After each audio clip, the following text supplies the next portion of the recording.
घाटनांद्रे परिसरात तरुणाचा मृतदेह, पोलीस तपास सुरू। कवठेमहांकाळ सांगली येथे घाटनांद्रे ते तिसंगी रस्त्यावर एका तरुणाचा मृतदेह संशयास्पद परिस्थितीत आढळून आलाय।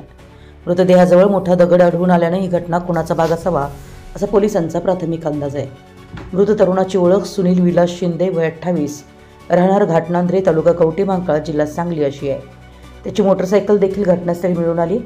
या घटनेनंतर परिसरात मोठी खळबळ उडाली असून कवठेमहांकाळ पोलीस ठाण्याचे पोलीस निरीक्षक ज्योतिराम पाटील, सहाय्यक पोलीस निरीक्षक दत्तात्रय कोळेकर, पोलीस उपनिरीक्षक विनायक मसाळे यांच्यासह पोलीस पथकानं घटनास्थळी भेट देऊन पंचनामा सुरू केला आहे।